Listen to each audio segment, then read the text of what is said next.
부작위에 의한 살인, 구조 의무 불이행에 대해서 말씀드리고 싶습니다. 물론 제 생각이고 의견이나 상당 부분 사건 이해에 도움이 되실 것이라 생각하고 간단하게 설명을 드리겠습니다.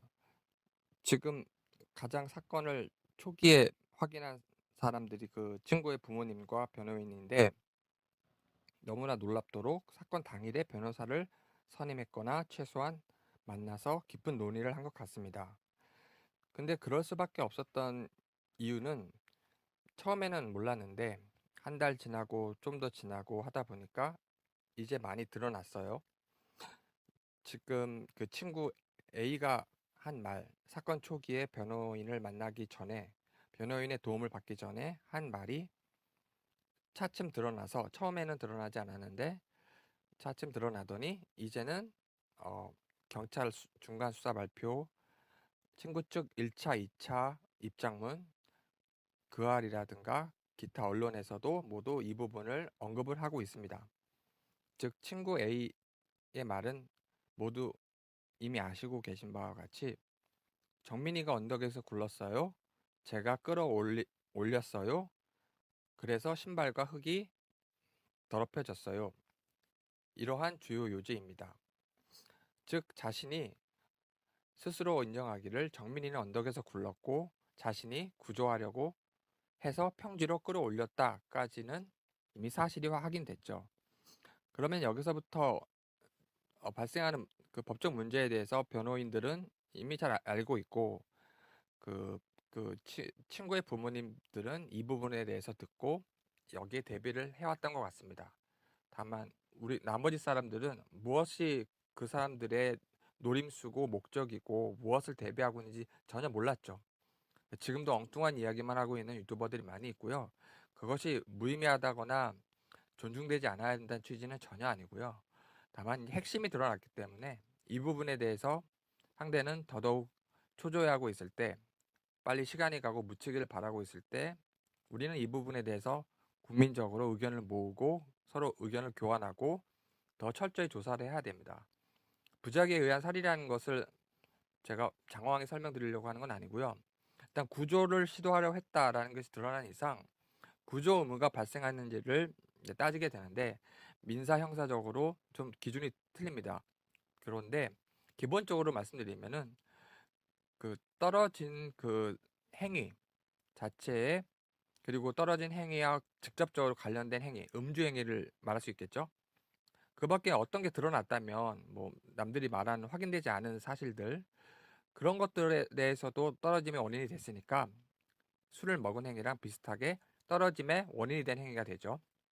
일단 다른 부분은 제외하고 술을 마신 행위는 명백하니까 술을 마셨는데 상대가 만취할 경우 벼랑에서 떨어질 것을 알았거나 알 수 있었다면 그렇게 하지 않을 의무가 있습니다. 위험을 야기하지 않을 의무가 있습니다.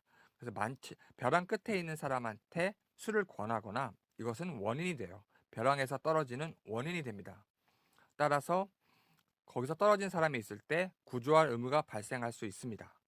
그리고 중요한 것은 스스로 친구 A는 자기가 구조하려 했다라고까지 말하고 있습니다. 그리고 평지로 끌어올렸다까지 거기까지 가고 있죠. 그렇다면 구조 의무가 발생한 이상 또 한편으로는 다 맞는데 구조하려고 했던 것도 맞는데 뭐 만취를 했던 것도 맞고 서로 취한 것도 맞는데 떨어질지 몰랐다. 예견을 전혀 못했고 알지도 못했고 알 수도 없었다 하면은 구조 의무는 발생하지 않습니다. 그런데 많은 세부적 사실들을 종합해 보면 만취했을 경우 거기서 떨어질 것을 알았거나 알 수 있었습니다. 그 가능성 차원이 아니고 이거는 그렇게 우리가 좀 사실적에 가까운 걸로 볼 수 있는 정도의, 이것도 물론 가능성이지만 그렇게 확정적인 요소가 굉장히 강해요. 알았거나 알 수 있었다. 벼랑 끝이니까. 술 먹고 떨어지면 많은 분들이 이렇게 떨어집니다. 그런 경우에 특별한 경우가 아니라는 얘기예요. 그리고 정민이도 떨어졌고 따라서 구조 의무가 발생합니다. 이랬을 경우에는 구조를 해야 되는데 실제로 자기가 구조하려 했다고 인정하고 있죠. 그러면 부작에 의한 살인으로 충분히 논할 수가 있습니다. 그러면 이 부분에 대해서 조사가 들어가게 되면 모든 것이 다 드러납니다.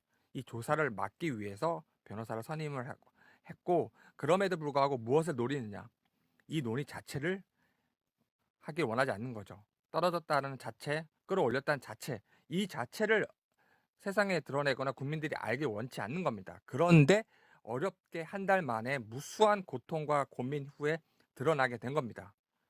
사건 초기의 진술이 아버님이 똑똑하시고 열정적이시고 여러 가지 유튜버들이 활동해 주셔가지고, 따라서 부작에 의한 살인으로 최소한 혐의를 두고 모든 강제 수사를 진행하거나 그리고 기소까지 하여 재판을 받아야 되는 사안입니다. 이것을 다 알고 이것을 숨기려고 쟁점 자체를, 이 논의 자체를 막으려 하는 것 같습니다. 감사합니다.